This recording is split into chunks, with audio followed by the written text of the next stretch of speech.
Welcome to episode 60 of the Cashflow Connections podcast. Our topic for today is how this civil engineer went from accidental landlord to 1,600 units. Today, we're going to cover a lot of ground because our guest has gone through many transitions as an investor. He also has a pretty interesting story and background that I'm sure a lot of you can relate to. So in this episode today, we're going to discuss why our guest purchased his very first property and what he's learned about the world of being a landlord since then. We're going to talk about some of the first investments that he made, what markets he was really focused on, why he was drawn to those markets, especially coming out of the Great Recession, and how his investment strategies have changed since then. Then we're going to talk about what are the types of investments that he's looking at right now. How is he allocating capital in 2018? What makes the most sense to him as an investor from his perspective? What markets are making sense? What asset classes are making the most sense?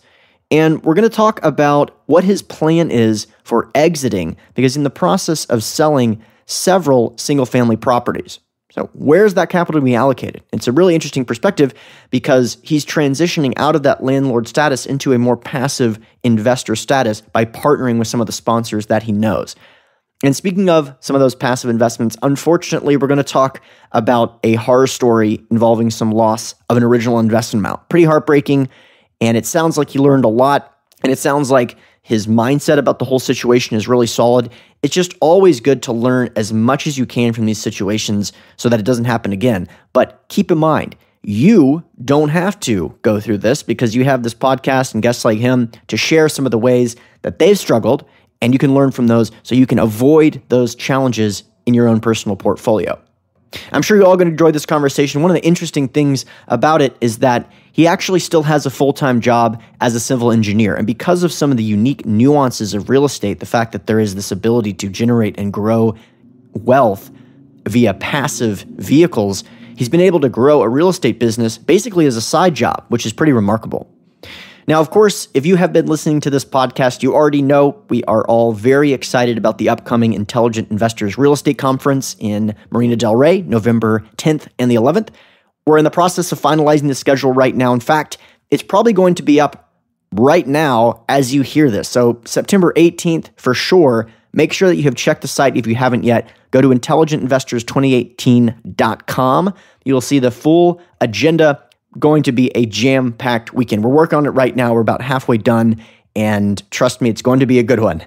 Basically, we wanted to get everyone in the same room just to learn as much as possible over the short 2-day period. And actually, it's a pretty unique conference for a couple of reasons. Number one, it's in Los Angeles, which is going to be awesome. And it's also a 2-day conference, but the Monday following the conference is Veterans Day. So if you don't have to work on Monday, you can even take a nice leisurely Sunday evening to enjoy Los Angeles, take some time to see the sights on Monday, and then stroll back Monday evening just in time for work on Tuesday, of course, with a few million-dollar ideas in your head that weren't there when you left on Friday. The guests are very highly experienced operators, managers, and sponsors. A lot of them aren't typically heard from because they're busy handling the operational side of things, but a lot of them are friends of ours and our partners at FIBI, and they really respect what we're doing in terms of focusing on education and not really focusing on the $50,000 mentorships. So they've offered to come speak and provide some of the insights that they've gained over their career. So either way, it's going to be a pretty epic weekend, and I'm really excited about it. Maybe I'm just a nerd, but I am really excited, especially about meeting a lot of you guys that I haven't met yet in person. So if you're interested, go to intelligentinvestors2018.com. today, because the super early bird discount is actually going away September 19th, and then it will cost you an extra $100 a person. And I know you guys are really focused on cash flow. I know you don't want to be that guy that had to pay the extra $100. Don't forget to use the code CFC as a discount code when you're checking out. You get an additional $100 off the super early bird price. All right, hope you enjoy the episode. How's it going, everyone? Our guest for today is Lane Kawa-oka, who is a full-time civil engineer with a master's degree in engineering. He's also the co-founder of MPFE Investments, which is an investment firm that invests in Class B and C value-add apartments and currently controls 2 mobile home parks and 10 apartment buildings totaling 1,600 units. Lane is also the host of Simple Passive Cashflow, which is a podcast that focuses on educating listeners about passive investments, particularly focusing on educating other high-income earners. So, Lane, I know when I saw the podcast, the name of your podcast, I have to reach out to this guy and see if he'll come on the show because simple passive cash flow is what I am all about. So, thanks again for coming on. Yeah. Thanks for having me. Cash flow connections got taken, so. Right, that URL. So, you obviously have a really interesting story and an interesting background. Let's start with that. Let's start with, what your frame of mind was going into the space, why you were interested in real estate as a whole, and then walk us through that transitional period in terms of your investing overall. Yeah, so I think you hear about this a lot from a lot of folks. People, they go to school, told to get a good job. So I did that. I went and got an engineering degree, and then I went to work as a construction supervisor. But my story, I think everybody has a pain point. And my story is like, I went to work at a job where the work environment really sucked and people were just jerks. Yeah, it was construction. So I guess that's kind of what the industry is all about. But I just got a kind of a bad taste in my mouth for the whole W-2 employee life. So, I bought a house early, and then I started to rent it out as an accidental landlord. But then I realized that was my ticket out of the rat race. So I kind of went with it. Interesting. So when you say accidental landlord, how did that take place? Well, I bought a house, and that's what everybody says to do, right? Buy a house, and then you can sort of get on this escalator of financial wealth. For one sense, I do agree with that. But, if you're an investor, I would rather invest than own your primary residence. But that's another discussion for another day. But I bought this house and I was never living then there, so a young 20-year-old kid, always traveling, 100% work travel, coming home on Friday night, leaving Sunday morning.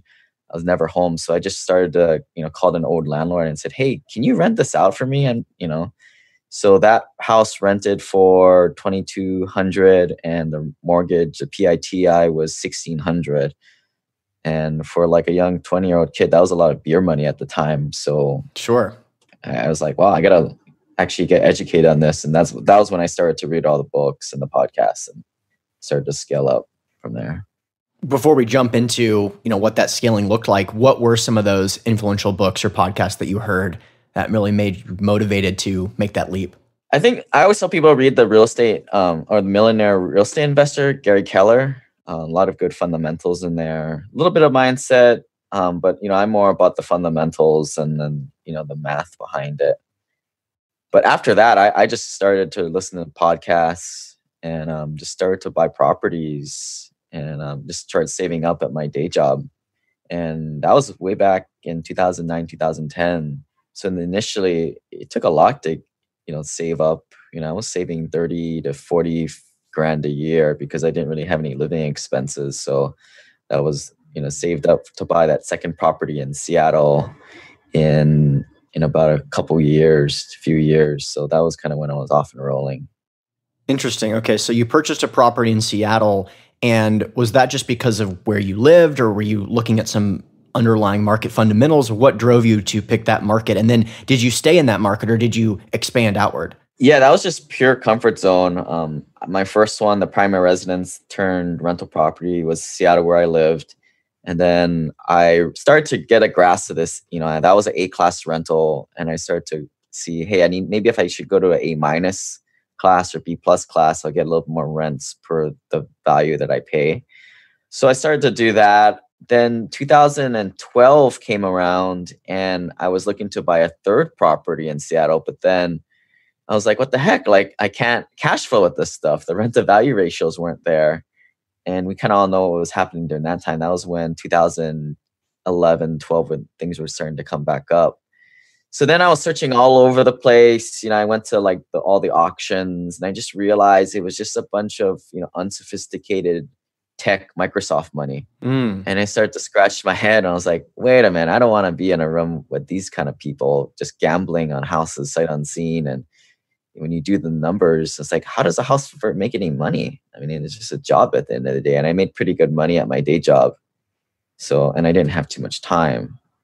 So that was kind of when I started to, go online and learn about all this turnkey rentals and in the Midwest where you could buy a house for $10,000 or $100,000 that rented for $1,000, which at the time, it sounded like a unicorn to me. Right. I think those numbers, before you really get into the details, I think it sounds a little bit better on paper than it actually is, right? People are like, okay, look, you can get this 12% return, right? If it's you're buying a $100,000 property, it rents for $1,000 a month, 1,000 times 12, it's 12,000. There you go, 12% return. I have found, of course, with an expense ratio, especially if it's out of town, you're still looking at somewhere in the range of like a 7% return.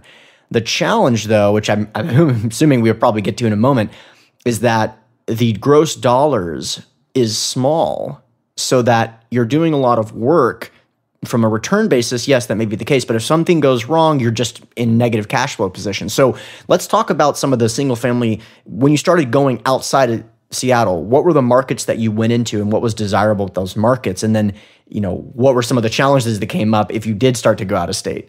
Yeah, so the first step was kind of narrow down a list of markets. So, there's probably a dozen of them: Kansas City, Atlanta, Birmingham, Indianapolis, Memphis, Jacksonville, all the secondary markets with robust economies, so Detroit wouldn't be in there. Right. I'm not sold on Detroit, although it's a secondary market. And then it's just a matter of finding other passive investors, because you go on the internet and it's just a bunch of sharks out there trying to sell you stuff.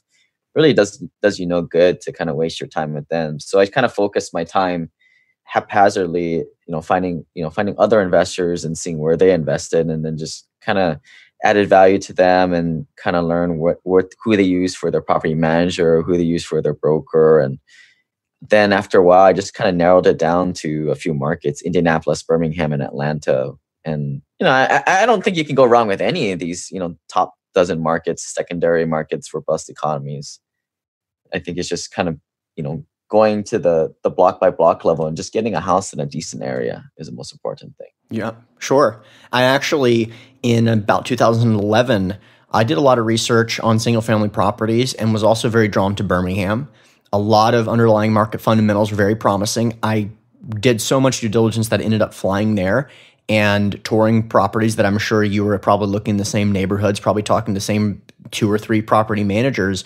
I ended up not moving forward just because I started focusing on commercial. But did you end up buying in Birmingham? And if so, to what scale were you purchasing at that time? Yeah, I did buy. And I think at the time, everybody was all over Memphis. That way we were all like the big companies doing that stuff there. But I don't know, just my personality, I like to kind of go to the secondary thing. So I went to Birmingham.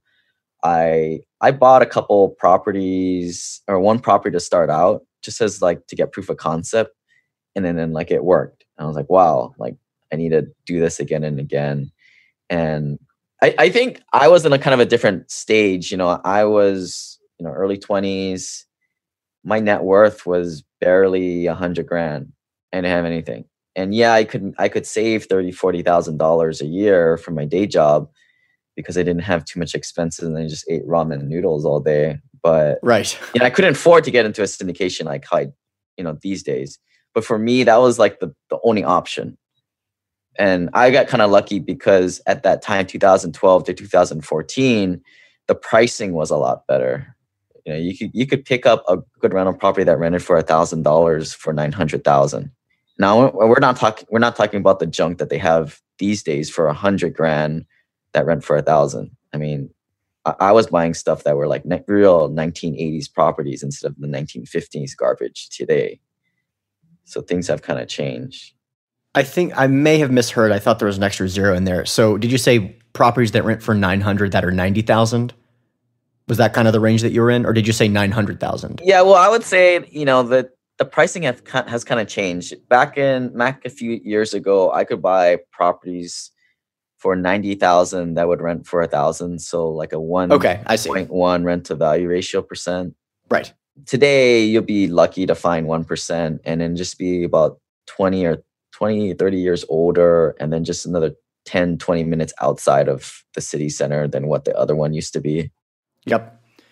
And were you raising or partnering with other investors? Were you raising capital or leveraging their existing capital, or was that just something you were doing for your own personal portfolio exclusively? Yeah, that was just for myself. So I was kind of limited to, what I could save. So, I was kind of on a pace to buy one of these properties a year. But then I saw that proof of concept with that Birmingham rental. And then I sold my 2 Seattle rentals and then I did a 1031 exchange for 9 properties out of state. And that's when my portfolio really kind of grew exponentially from that point on after 2014. Okay. And did you 1031 into other residential properties or one large residential property, or how did that? Yeah, I traded 2 in for 9. Okay. Yeah. Got it. Wow. All right. And now through the years, I think your investment thesis has changed. So transitioning out of the single family, first of all, what were the main driving factors that made you make that change? And now what does your investment thesis look like today? Yeah, I mean, I started to hang around more higher net worth investors, other engineers, lawyers, doctors, and they were all a little older than I. So I kind of just, I don't know, maybe that's something I think that's kind of contributed to my success is I try and just listen to what other people do. I saw what they were going into, like multifamily and bigger commercial deals, because I mean, you do all this work, you put in 30 grand as a down payment, you find a property, you go into due diligence, then some fall out and then some go through, but all for what? Like a measly $300 a month. Right. I mean, you do the math. I mean, I'm trying to shoot for that $10,000 a month level. I mean, that's 30 properties. And at the time I had 10, 11 of these properties and I was getting an eviction or 2 a year.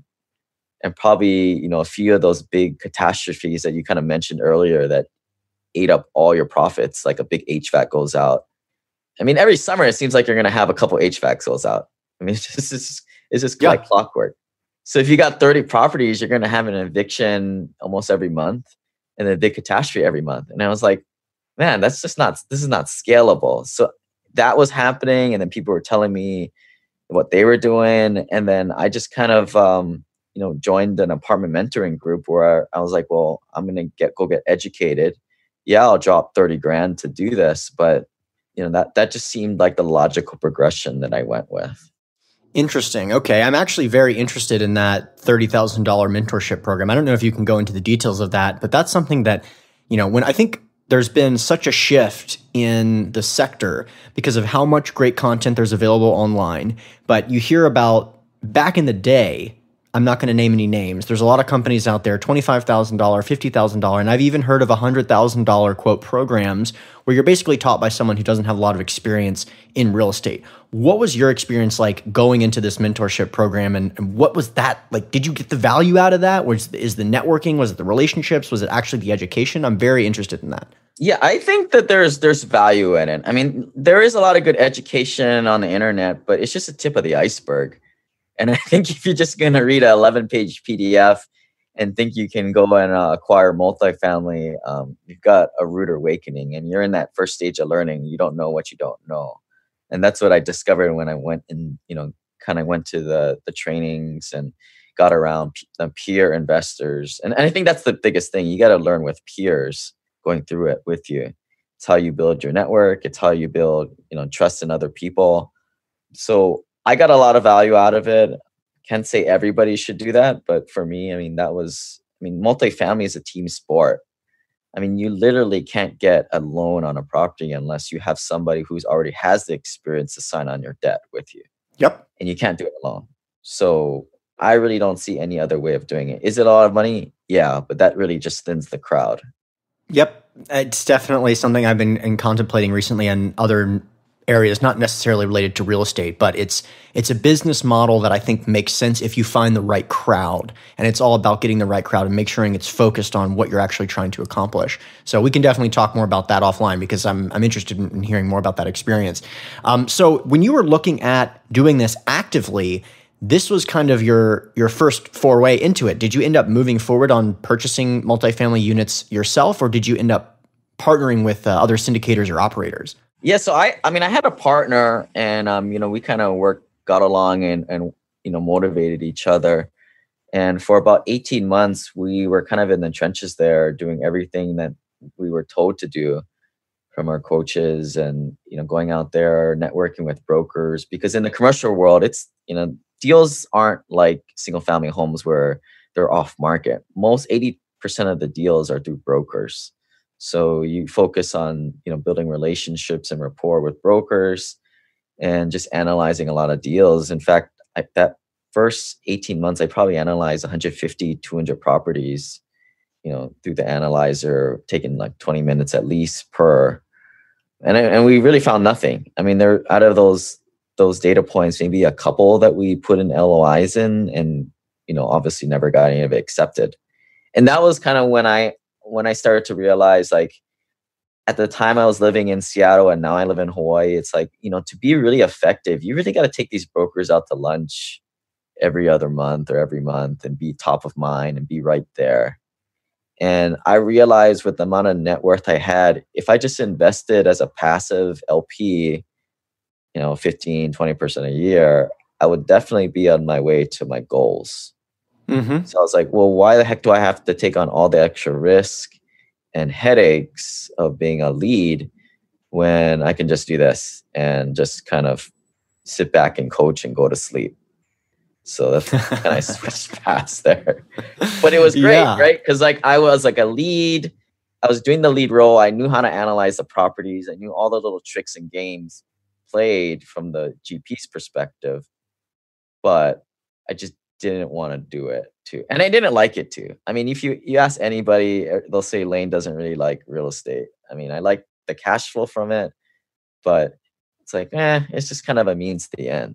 Yeah, I've heard that a lot. And some people actually like physical products. I'm kind of caught between on that topic because, of course, I don't care about the mobile home parks and the self-storage facilities I invest in. It's not the kind of thing that I want to talk about for the next generations to come. It's not like my proud accomplishment of the vehicle I happen to do, but there's so much about it that I actually like. It's hard for me sometimes to not be emotionally attached to the vehicle itself. And of course, it doesn't matter. It is what it is. But the vehicle itself is just so remarkable, particularly in the United States, where the tax implications are so favorable, where there's so much land in the United States that you can get cash flowing markets. That's not the case in a lot of places in the world, and the tax implications are not as favorable. So you have really, really a lot of things going on that facilitate that to achieve your goals, which is reliable, predictable income and predictable outcome. You're going to be down here way down the road. You mentioned that you were looking at some of the market dynamics that you could do 20 minutes of due diligence and quickly have a good understanding if this deal was going to make sense or not. What are some of those metrics that you really look at as a rule of thumb on initial due diligence? Well, I mean, it's hard to say rule of thumb because you really need to have the analyzer, which is like basically a spreadsheet. It's nothing special, but it is kind of a little complicated. And you need the right inputs, which is like the profit and loss statements, and you need the rent rolls. So if you think of it like codes, or like, in wartime games, you need the decryptor and you need the feed. So without either of those two, you don't really have anything. So, I mean, you always ask for the P&Ls and the rent rolls, and you put it into the analyzer, and you're always trying to see what the property is worth today.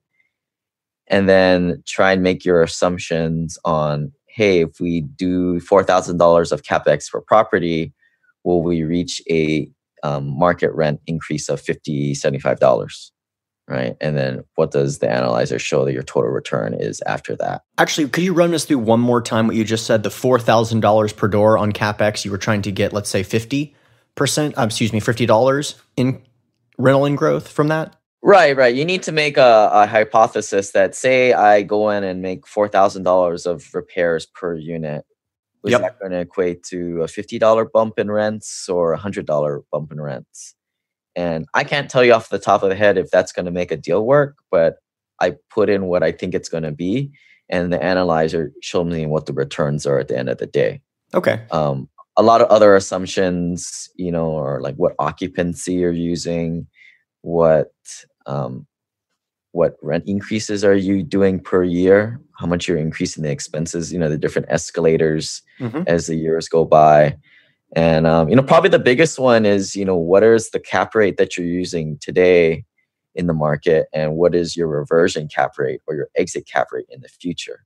Certainly. And that's going to make a huge difference on the total return profile of the opportunity. So when you're analyzing deals, it is really important to focus on that exit cap because, especially if you're a passive investor and you're not the one actually inputting that exit cap, you can see that syndicators will really juice the returns significantly if they are assuming, God forbid, cap rate compression right now. I think that kind of the industry standard, like I've talked about before, is 10 basis points per year in expansion, which I think is very reasonable right now. If it was 2009, I think buying and selling for the same cap rate would probably be very conservative, but this isn't 2009. So those are some of the data points you should be looking at. But yeah, I do appreciate you going through some of those underwriting standards because a lot of new investors in particular will be interested in checking those out. So right now you've talked about growing your network and really sourcing deals through sponsors, but one of the major bottlenecks for me, for a lot of people that are in this space, is sourcing quality sponsors. How do you go about doing that and finding individuals that you really think are worth making a bet on and you can trust your hard-earned capital with? I think you got to get out behind your computer and you have to fly to conferences, and a lot of these things may cost more than $1,000, God forbid, right? Like the more you spend, the higher quality people you get around, in theory. But just like when I was buying like the turnkey houses, I think the same rule applies. Try and build your passive investor network because the passives will be your best reflection on what's actually happening under the hood. I think it's cool if you can join a group where you're kind of learning to be an operator and you can kind of see people grow along with you. That's a great way to kind of, build trust with people. Because, there's a lot of guys that I've met 2-3 years ago that were sitting right next to me during the seminar and kind of taking notes, and you kind of build a relationship and you connect throughout the year. And then now they finally have their deal and then they have their next deal. And then at that point, I'm like, heck yeah, let's work together. Cause you've been at this, I've been seeing, 0 to 100. Those are the kind of the people that I like to work with. And it's a good story too. Yeah, definitely. So those networking events and that group that you signed up for originally, have that manifested into actual deals like the ones you just mentioned? Not really in that particular group, but I think when you kind of get into a circle, all circles kind of blend all in one. Mm-hmm. So I think just getting in one, or, if you have somebody that can, you can tag along with, you can get in the cool kids club. I think that's how it works. I don't know. It's a lot like high school, I guess, in a way. Well, yeah, it's interesting. I mean, it is pretty remarkable how large the sector is, yet I constantly feel like there's 1,000 people working in it because I hear the exact same names over and over again. And usually when people get on the phone with me and they mention 4 names and they say, and I assume you know all these people, and of course the answer is yes, it's pretty remarkable. When you think about how large this sector of real estate is, and of course we're in the non-institutional space, but we're still talking about trillions of dollars of deals that are done on a regular basis. And it seems like there's like 1,000 people that I just keep hearing the same. That's like the size of my high school or something like that. So it's pretty interesting. With that in mind, when you're looking at sponsors, are there any metrics that you're looking at? Let's say that someone sent you a deal right now that is a multifamily deal. The deal looks reasonable, and it's a sponsor that you don't really know personally, but they have a significant track record. Is that something that you would consider investing in? Like if someone like myself sent you a deal like that, I don't have a deal like this, isn't a pitch, but I'm interested because would you basically disregard it, or would you take a look at it, try to figure out who the sponsor was, and what would be kind of the workflow with that? Well, I mean, I think if somebody who I didn't know or never even heard of, I would just kind of stick it in the back pocket. It kind of goes with the whole saying, you never sleep with somebody on the first date. You right. Just don't. I don't know. I can't say everybody does that, but I don't do that, I guess. Yeah. But like, if somebody brought me a deal, I would probably go around in my network and Google stalk them, Facebook stalk them, LinkedIn stalk them, and ask my friends if they know this guy. And I think, like you mentioned, like it's such a small network, and there's so many good people doing good deals that it really doesn't make sense to work with somebody no one's ever heard of. Mm-hmm. Well, why do that? And I think if I don't know who they are, and I'll tell a lot of my guys, hey, if you guys are working with somebody, just shoot me the name. Maybe I can help you if I know the guy or you reach in my network. But I kind of just take the stalking approach. I just put them in my database, and I kind of just check up on their presence and ask people around about the person. I mean, it's going to be like at least a 6-month onboarding process.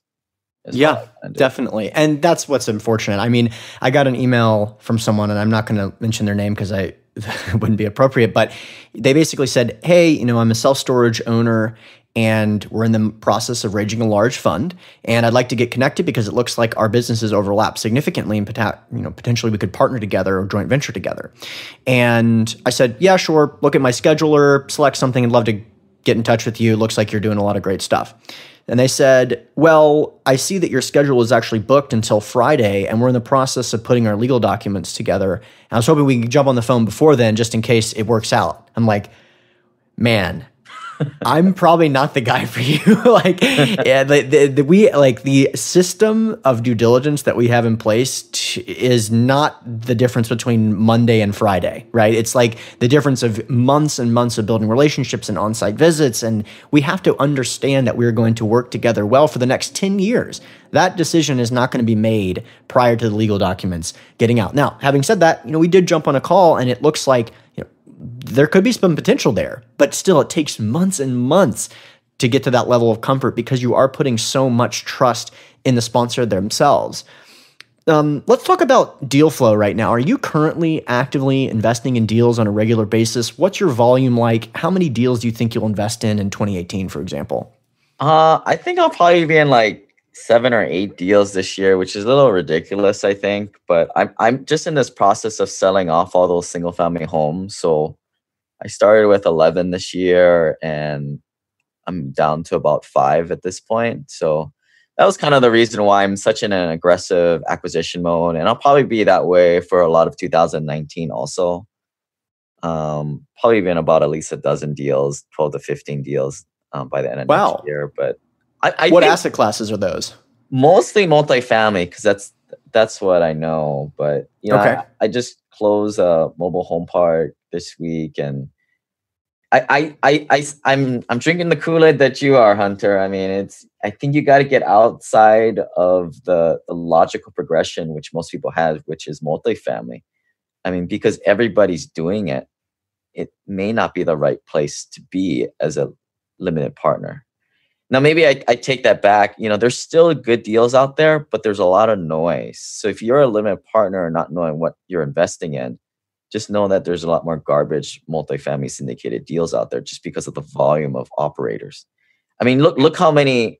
I mean, I can think of a dozen multifamily gurus teaching people how to do this stuff, but I can only think of like one self-storage guy. Can't even think of a mobile home park guy who's doing it. I mean, only one assisted living guy. It's pretty remarkable. I mean, last year, I reached out to a lot of podcast owners and said, I haven't seen a lot of guests talk about self-storage. If you haven't had someone, I'd love to come on the program. And it was interesting because those conversations were much more focused on what is this all about? It wasn't kind of like the underwriting standards and, which markets I like. It was literally like, what is a self-storage investment? Now, of course, a lot of people are familiar with the asset class. Private equity groups have been investing in the deal forever. It's a very desirable vehicle. But I noticed that it's more like the first 30 minutes was about learning what is compelling about the thesis, what is compelling about the vehicle. It's similar to saying, well, look, home ownership is down. The millennials aren't likely going to be purchasing properties. And that's why there's going to be a lot of demand for multifamily, like really basic stuff, which, by the way, I find that very compelling. And I do think that multifamily is an excellent asset class, but to your point, just really, really competitive. Yeah. And whether it's me just being lazy or trying to look for favorable risk-adjusted returns, going through the noise is challenging, particularly if you don't have an expertise in the asset class so you can review the deals, which is kind of what I was talking about with that sponsor. I have received deals from really, really experienced, knowledgeable sponsors. 2014, 2015, I was putting them basically in the archive box in Gmail without even reviewing them, just because my expertise is not high enough for me to understand, is this really a screaming deal or not when it comes to multifamily? It's an interesting conversation, but let's talk about the mobile home park real quick. Did you buy that property outright, or did you partner with an owner, operator, or what was the transaction like that involved in? Yeah, I always partner with an operator because I don't trust myself. It's a little it's a weird asset class. Right, right. And I think, I mean, there's a spectrum of like how important the operator is. And I feel like, like assisted living facilities, that's very important. You have a good operator. It's I a mean, business, right? it's a business. And I think mobile home parks is on that side of the spectrum. But, maybe, I don't know, what are your thoughts? I think self-storage and multifamily might be on the little bit more white glove side, where you kind of pass it off to that property manager a little bit more than the other two. It's interesting. With self-storage, you can do that. You can be successful as an owner in doing that. But the way, and then at least this is my investment thesis, the way to really add value to those properties is to implement all these ancillary income strategies that are best done if you have economies of scale and an expertise.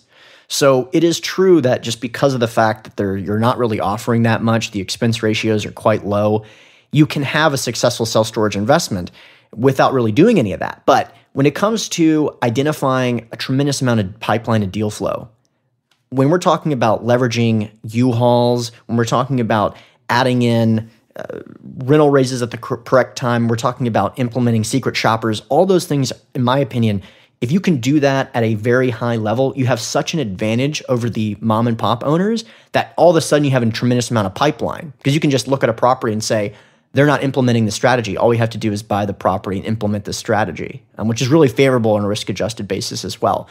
So I do think what you're saying has some validity. The simplicity of the asset class, the physical structure itself is very advantageous. But if you have the ability to leverage a sponsor's expertise, the expertise can be so significant compared to the mom and pop owners. So yeah, we can definitely talk more about that as well, because I'm a huge fan of those asset classes. But again, I really like the demand story of the multifamily sector. And I think that there's going to be a great opportunity to invest in multifamily because historically it's a little volatile. It can have volatility because there's development that takes place, which is something that, something like mobile home parks doesn't have. You can't develop new ones, so that opportunity isn't there. Let's talk real quick about some of the changes that have taken place. You started, 2011, 2012 buying single family. Now there's this completely different landscape of syndications. Do you consider or have you ever used a crowdfunding platform to source opportunities? Or what's your thoughts on that whole crowdfunding space?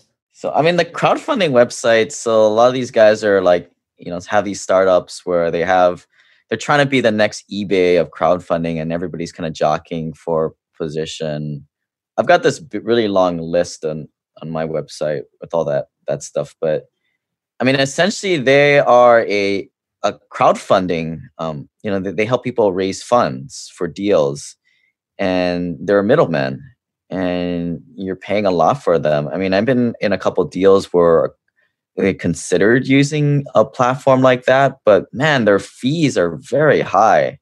I guess they do a good job at it for the operator, but I think if you're a limited partner and you want the best deal, you want to buy quote unquote wholesale instead of retail price, I think the best thing is to go direct and to get away from the crowdfunding sites. And I don't know, maybe a theory I have is like if a lead is unable to raise the money on their own, there you go. Maybe you don't want to go in their deal if they have to go to a crowdfunding website. I mean, it's kind of like and this is not the case these days, like online dating like 10 years ago, it was kind of had that stigma, right?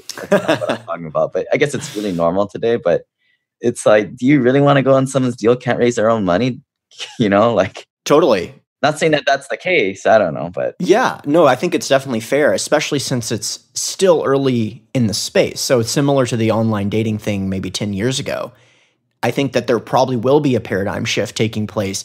Is that the case now? Probably not, just based on the fee structure, right? So if you're willing to pay 5% upfront in addition to whatever fees you have, you're really paying. You're really paying for that service. So if you're willing to do that, it becomes questionable and should certainly be looked into. The challenge is that a lot of passive investors don't have the expertise to really look at the fee structure appropriately or to analyze the deal once they have. So there's definitely a paradigm shift taking place. I think that podcasts like yours and mine as well, I hope, have made some impact on those sites. And I look forward to seeing more of that take place in the future. So we talked about a lot of opportunities. We talked about some good stuff that you invested in, and you're definitely probably really well positioned in those single family houses you're exiting. Have you invested in any deals that have lost money or experienced negative results? Yeah, actually, I lost like 40 grand in a LP deal as an LP back in 2013. So that was like my first experience being, a passive investor. Oh, no. I just didn't vet the lead. I invested off of a referral from a self-directed IRA company. And I don't know why the heck I did that. I mean, those guys they don't know what they're doing. That's why they're working the day job. They're probably not investing themselves. They probably have some kind of referral structure. And the guy just turned out to be a total shyster, which I found that a year later. But the news didn't come out till 3 years later, till just recently, last year. They were basically just pulling off of the returns and just pocketing it and just let the LLC go under. And whoa, that's scary. Yeah. So, but I saw it coming a year ahead. Like I knew everybody says that I connected with said, yeah, that guy's a shyster. I'm like, well, I can't do anything now. I'm getting my return. But oh, you were getting like a preferred return or something, or some kind of cash flow? Yeah. So I was getting that, but everybody says, yeah, he'll probably just take your money. And I was like, well, I can't do anything now. Did you end up having to file any kind of lawsuit, or did anyone do that? I mean, is this person out there right now with a clean background, or what did that look like? They're probably running around out there. And of course, we can't name names on the podcast, but they're probably running around out there. For me, I took back the property with a deed in lieu, and then I lost. I sold it for like a few $1,000s in a fire sale, basically. But I don't know. I just don't care. Like, it's just kind of wasted time for me to kind of go do all that stuff. And I don't know. It's kind of very, it sucks my energy, and I'd rather go make a podcast or do something. And, I mean, it's a lot of money, right? And yeah, of course you're pissed off, but I don't know. I just chalk it up as experience. Yeah, it's a seminar. Right. You paid $40,000 for the seminar. I get that. There's a story that I'm finishing dealing with right now that has been a little bit of a seminar, something unrelated to my, passive investments, unrelated to Cashflow Connections, just a personal investment that I made. And, the lessons have been learned, but I'll tell you what the key thing is, and this is what you're also alluding to, dealing with the legal system. I mean, look, you lost the $40,000. You could easily have spent $40,000 trying to get that $40,000 back. And it's basically 50-50 if you get it or not. And with the structure of LLCs, it's basically 0% shot that you're going to get that recovery.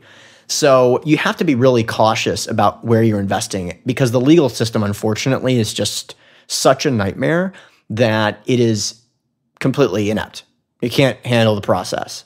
Right. And this wasn't like a PPM. It wasn't anything like a 506B or C.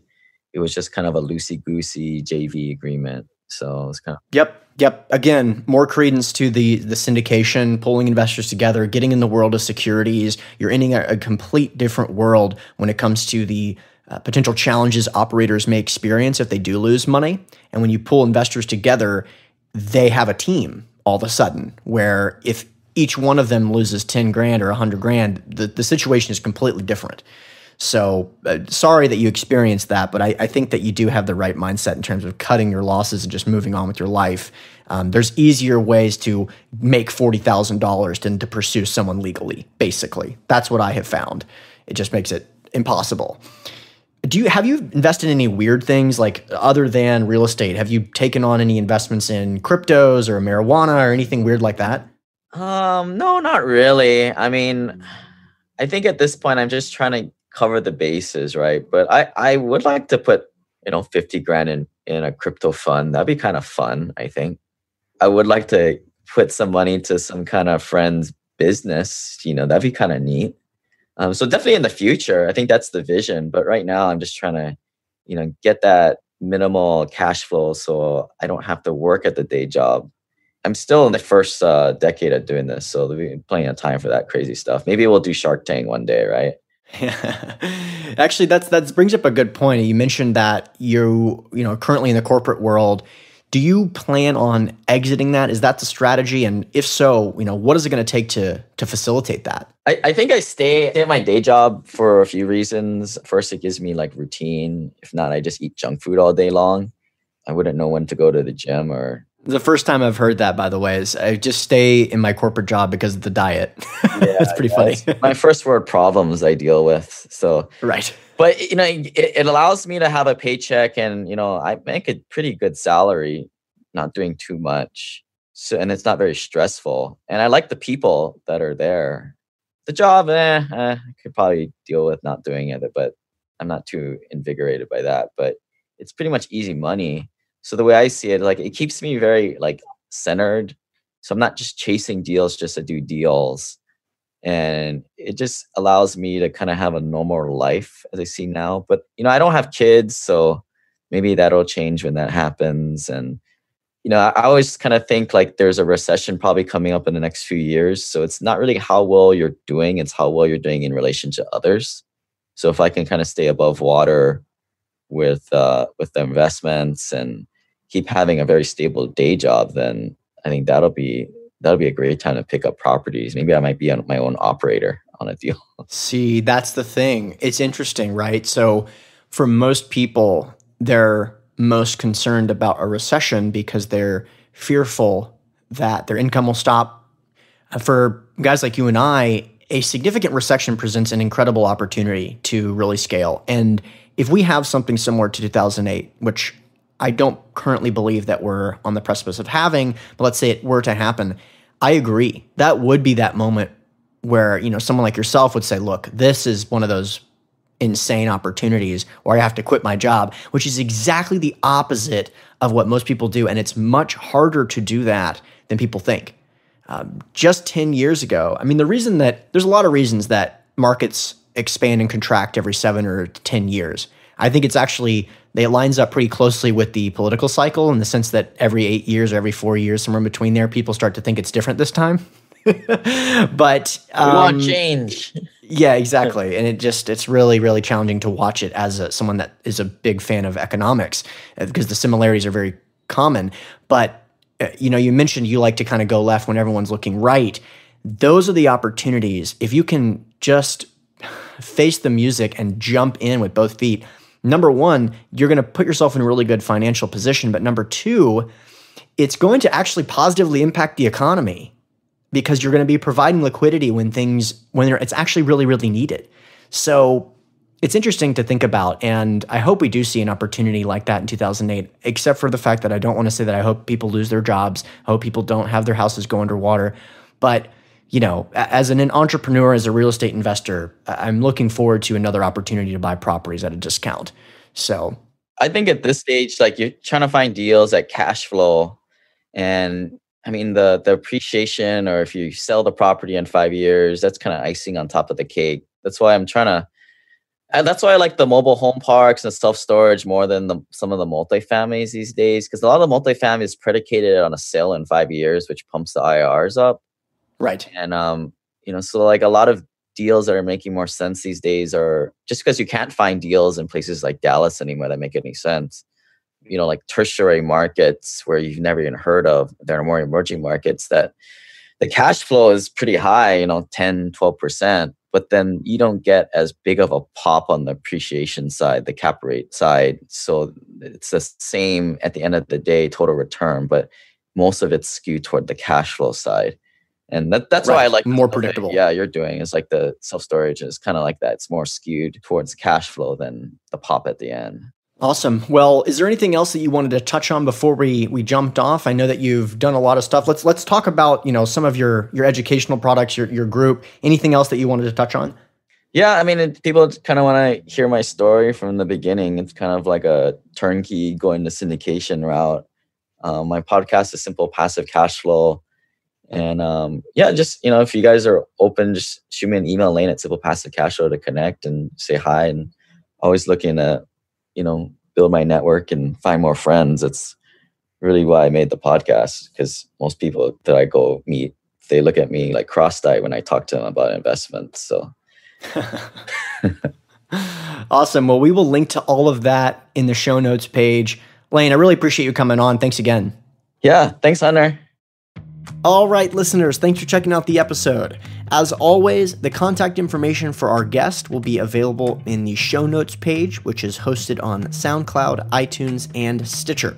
Don't forget, if you want access to some of the free goodies that I'm talking about at the beginning of these episodes, like free ebooks, weekly investor emails, and articles about some of the most important investment-related topics, make sure that you have created an account with CFC because this stuff is automatically available.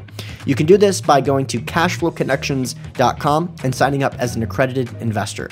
Of course, if you have any questions, feel free to email me at hunterthompson@cashflowconnections.com. Thanks again.